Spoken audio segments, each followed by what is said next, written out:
All right, in this section, we're going to take a look at the concept of chemical equilibrium. So sometimes reactions can go in two different directions. Sometimes they can only go in one direction. Like if you are burning a piece of paper, you cannot unburn the piece of paper. You're not going to get the piece of paper back. But other processes can be reversible. They can go in both directions. This reaction here, you can have hydrogen and iodine going to make hydrogen iodide, or you can have hydrogen iodide going to make hydrogen and iodine. And so both of these things can happen at once. They can go back and forth. And you can write the reaction like this with a special two-directional arrow, which means that it's in equilibrium. It goes back and forth. And it reaches a stable state where you have a mixture of some hydrogen iodide, some iodine, and some hydrogen. And it's not that the reaction has stopped, it's just that the hydrogen and the iodine are making hydrogen iodide at the same rate that the hydrogen iodide is coming back apart to be hydrogen and iodine. And so it's going back and forth, but overall you have a stable amount of hydrogen iodine and hydrogen iodide. When the stable state is reached, you have a couple different choices what this state could look like. You could have a reaction where you end up at a state where there's more products than there are reactants. So you started off with a large number of reactants. This was your starting material. It makes sense that you start with this, and it starts to get used up, but then it kind of levels off because the reactants are still doing the reaction, but at the same time the products are making more reactants, and so the amount of reactants you have stays the same. For this one, you start out the reaction with no product, because that makes sense. When you first start doing a reaction, you don't have any product. The amount of product builds up, and then you level off to sort of a steady state. You could have a steady state where there's more products and fewer reactants, or, as we're requested to do here, we can draw a graph where there's a little bit of product, so there's not too much product, the amount of product is lower, and mostly we have reactant. So here we still start off with a very high amount of reactant and no product. That's how we start off. But in this case, we're just going to use a little bit of the reactant and keep the amount of reactant high. So here's our reactants. And the product starts out with no product, but then only a little bit of product gets made. So both of these reactions start off with some rate of change and then end up in a fairly stable situation. It's just that in this first reaction, the stable situation has more products and fewer reactants. In this situation, the stable state has more reactants and fewer products. All right, let's try a quick comparison just to see if it helps some people understand a little bit better in case some people are confused. And I thought of a comparison between players who are on the bench, being the reactants, and players who are actually playing the game, being the products. So at the beginning of the game, when the game starts, all the players are on the bench. The game has not started, so we don't have any players who are in the game. So that represents the concentration of reactants being very high. So let's see if we can color code this. So here at the beginning, the number of players on the bench is very high. All the players are on the bench. The number of players in the game is 0. The game hasn't started yet. Then as the game gets itself organized, the players who are in the game goes up, and then it levels off. Okay, you can only have a certain number of players in the game depending what game you're playing. Let's say it's basketball. Once you've got 5 players on the court, then your team is pretty much done adding players.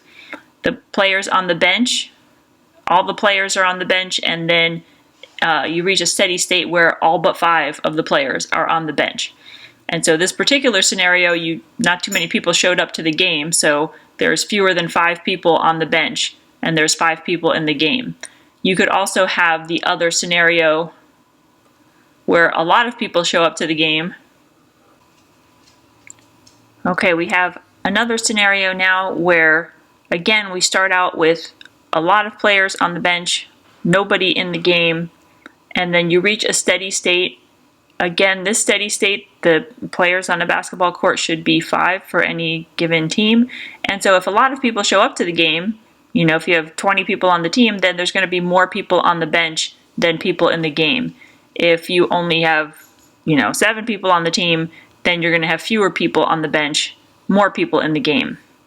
Of course, you could also have the possibility if 10 people show up to the game, you end up with an equal number of people in the game and on the bench, 5 and 5, but that's just a coincidence there. So either any of these 3 scenarios can happen. And then you reach a point, during the game, you can have different players who go in and go out, but for every player that goes in, another one has to go out. So different players can be playing, you can be rotating, but you have to have this steady state where there's 5 people from your team on the court at all times. So the rate of people going in has to equal the rate of people going out so that you have that steady state. And that's what this is showing as well. So this is the rate of people going into the game. This is the rate of people going out of the game. At the beginning of the game, nobody's even in the game yet, so nobody can come out. So that rate is 0, and there's a fairly high rate of people going into the game. All the 5 players have to, start running onto the court to play the game. So then that drops off. During the game, you don't have 5 people running onto the court all the time. You have maybe a couple people at a time getting switched out, and that has to equal the people who are leaving the court. So you reach a steady state where for everyone that's coming on the court, someone else has to come off. If instead of the concentrations of reactants and products, we look at reaction rates, we have the forward reaction. So let's scroll back. What do we mean by the forward reaction? If this is our equilibrium, and we've written it this way, reaction C, the forward reaction for reaction C is hydrogen and iodine making hydrogen iodide. So this is the forward reaction. The reverse reaction would be hydrogen iodide making hydrogen and iodine. So this is the reverse. And if you, at the beginning of your reaction, only mix hydrogen and iodine, you do not have any hydrogen iodide around. So it's impossible at first for any hydrogen iodide to become hydrogen and iodine because you don't have any of this around at the beginning. That's why we're showing that the reverse reaction starts off at 0 because the reverse reaction cannot happen. The rate has to be 0 at first because the reverse reaction is products going to reactants and there are no products. So it just can't happen. Then as the forward reaction proceeds, there's a whole bunch of reactants at first, but then as those reactants start changing, there's less and less reactants around. And so remember, rate is concentration dependent. And so if you have fewer reactants around, the rate is necessarily going to drop off. So the forward reaction is going to start high. The forward reaction rate will start high and then start to taper off. The reverse reaction rate starts very low, like 0, and then can start to build up because product is building up. Once you have product, that product can react and perform the reverse reaction. We have that rate increasing more and more because the concentration of product, which is really the reactant for the reverse reaction, the concentration of that is increasing, and so more collisions can take place. Then when equilibrium is reached, this is not like we saw before with the concentrations. The products could be higher, the reactants could be lower. At equilibrium, the rates have to be equal. So when you're looking at the reaction rates, the equilibrium state is where they're both at the same value. You have the forward reaction occurring at the same rate as the reverse reaction. And so you have this balanced cycle here. And so you have an unchanging state, an equilibrium state. So we want something that starts off low for this problem. At the beginning of a reaction, you have a lot of starting material. Remember, the reactant is the starting material and not very much product. So at the beginning, the reactant concentration starts out high, the product concentration starts out low. and then it does get to be a constant value at equilibrium. So this would be something that starts out low and increases and then becomes constant.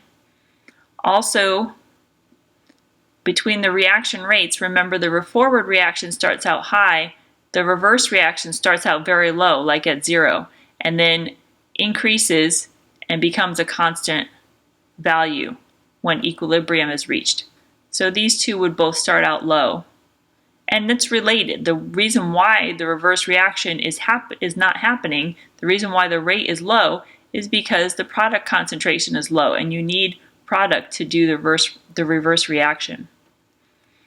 Okay, so reactants, the starting material. Remember, the starting material is what you start with. So at the start, the reactant concentration is high.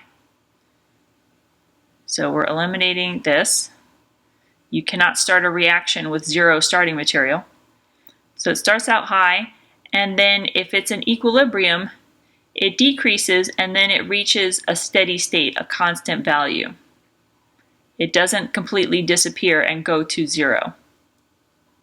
So the concentration of the reactants and products at equilibrium, they end up in a steady state. And we can have a steady state where there's more reactants, a higher amount of reactants than product, but we can also have a steady state where the reactants are lower in concentration than their products at that steady state. Every so often, you could have the reactant concentration being the same as the product. That's not too common, but you could get that. And so any of the above could actually happen at the equilibrium state, depending on which reaction you have. Every reaction is going to always do the same thing, but some reactions are going to end up with more product, some reactions will end up with less product, and some reactions will end up with equal amount. So what is a sign that a reaction has reached equilibrium? Well, the reactant concentration does not have to drop to 0. So that's not a requirement. Also, the forward reaction rate is not going to be 0. Remember, the equilibrium, the forward and the reaction rate are both still occurring. So equilibrium is reached when you have the reaction rates equal. The forward and the reverse rates are both the same. And then D does not apply. The reactant concentration does not have to equal the product, but the forward rate has to equal the reverse rate. All right, I just wanted to point out on Canvas, this page with the links to this module's videos. I found an outside video with someone who is illustrating the concept of chemical equilibrium by pouring water back and forth in 2 different containers with 2 different size beakers. He starts off showing with the same size beakers, and so he keeps pouring the water. That represents the fact that the forward reaction and the reverse reaction do not stop. However, it reaches a steady state where the volume levels of water are not changing, and the amount that's going from left to right is equal to the amount that's going from right to left.